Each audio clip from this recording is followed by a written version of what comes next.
Hi friends, ഇന്ന് ഞാനിവിടെ വന്നിട്ടുള്ളത് ഒരു സമൂസ റെസിപ്പി ആയിട്ടാണ്. വെജിറ്റബിൾ സമൂസയാണ് ഞാനിവിടെ തയ്യാറാക്കുന്നത്. ഇത് നല്ല ടേസ്റ്റാണ് കഴിക്കാൻ. നിങ്ങളെല്ലാവരും ട്രൈ ചെയ്ത് നോക്കണം. നിങ്ങളുടെ അഭിപ്രായങ്ങളൊക്കെ അറിയിക്കാം. ഇനി ഇതെങ്ങനെ തയ്യാറാക്കുന്നതെന്ന് നോക്കാം. ഇതിനാദ്യം തന്നെ ഒരു പാൻ വെച്ച് അതിലേക്ക് ഒരല്പം ഓയിൽ ചേർത്ത് കൊടുക്കാം.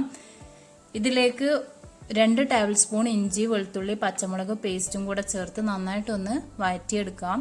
ഇതിൻ്റെ ആ ഒരു പച്ചമണമൊക്കെ മാറി വരുന്നത് വരെ വഴറ്റി കൊടുക്കണം. അടുത്തതായി നമുക്ക് ഒരു വലിയ ഉള്ളി ചേർത്ത് കൊടുക്കുക. ചെറുതാണെങ്കിൽ 2 എണ്ണം ചേർക്കണം. ഇനി ഇതിലേക്ക് ഒരു പകുതി ബീറ്റ്റൂട്ട് ചെറുതായി അരിഞ്ഞ് ചേർത്ത് കൊടുക്കാം.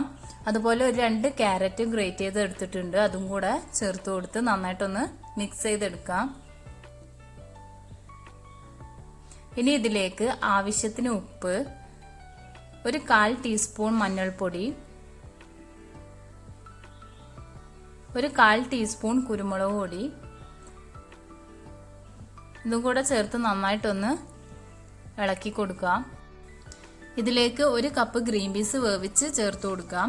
അതുപോലെ തന്നെ 2 ഉരുളക്കിഴങ്ങ് ഞാനിവിടെ എടുത്തിട്ടുണ്ട്, അതും പുഴുങ്ങി ചെറുതായി കട്ട് ചെയ്തെടുത്തതാണ്. നന്നായിട്ടൊന്ന് മിക്സ് ചെയ്തെടുക്കാം. ഉരുളക്കിഴങ്ങ് ജസ്റ്റ് ഒന്ന് തവി വെച്ച് ഉടച്ചു കൊടുക്കണം.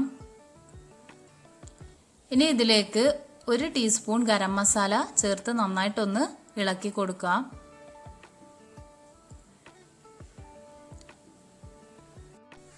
ഇതൊന്ന് 2 മിനിറ്റ് അടച്ചു വെച്ച് കുക്ക് ചെയ്യുക. അപ്പോഴാണ് അതിൻ്റെ ഫ്ലേവറൊക്കെ കറക്റ്റ് വരിക. ഇപ്പോൾ 2 മിനിറ്റ് കഴിഞ്ഞിട്ടുണ്ട്. നമുക്കിതിലേക്ക് ഒരല്പം മല്ലിയില കൂടി ചേർത്ത് നന്നായിട്ടൊന്ന് മിക്സ് ചെയ്തെടുക്കാം. അങ്ങനെ നമ്മുടെ മസാല ഇവിടെ റെഡി ആയിട്ടുണ്ട്. ഞാനിവിടെ റെഡിമെയ്ഡ് സമൂസ ഷീറ്റിലാണ് ഇത് ഫില്ല് ചെയ്തെടുക്കുന്നത്. ജസ്റ്റ് ഒന്ന് ഇതുപോലെ കോണാക്കിയിട്ട് മടക്കി കൊടുക്കാം. ഇനി ഇതിലേക്ക് മസാല ഫില്ല് ചെയ്യാം. നന്നായിട്ട് പ്രസ് ചെയ്ത് വേണം മസാല ചേർത്ത് കൊടുക്കാൻ, എങ്കിലേ അടിഭാഗത്തൊക്കെ എത്തുള്ളൂ.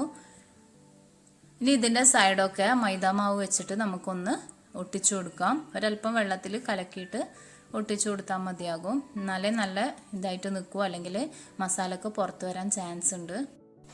അതുപോലെ കോണാക്കി എടുക്കുന്ന സമയത്ത് അടിയിൽ ഹോളൊന്നും ഇല്ലാതെ കറക്റ്റായിട്ട് കോണാക്കി എടുക്കണം, അല്ലെങ്കിൽ എണ്ണ ഉള്ളിലേക്ക് കയറാൻ ചാൻസ് ഉണ്ട്. എവിടെയെങ്കിലും ഗ്യാപ്പ് ഉണ്ടെങ്കിൽ നിങ്ങൾ മൈദ വെച്ചിട്ട് അതൊന്ന് ഫില്ല് ചെയ്ത് കൊടുക്കണം. ഞാനിത് മുഴുവനായിട്ട് ഫോൾഡ് ചെയ്ത് എടുത്തിട്ടുണ്ട്. ഇനി നമുക്കിതൊന്ന് ഫ്രൈ ചെയ്തെടുക്കാം.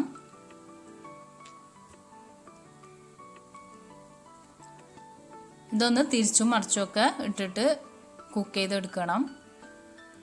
ഹൈ ഫ്ലെയിമിൽ ഇടരുത്, ഒരു മീഡിയം ഫ്ലെയിമിൽ വെച്ച് വേണം ചെയ്യാൻ. അങ്ങനെ നമ്മുടെ സമൂസ ഇവിടെ റെഡി ആയിട്ടുണ്ട്. നല്ല ടേസ്റ്റാണ് കഴിക്കാൻ. നിങ്ങളെല്ലാവരും ട്രൈ ചെയ്ത് നോക്കണം.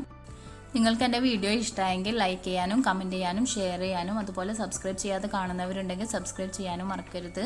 ഇനി പുതിയൊരു വീഡിയോ ആയിട്ട് വീണ്ടും കാണാം. താങ്ക്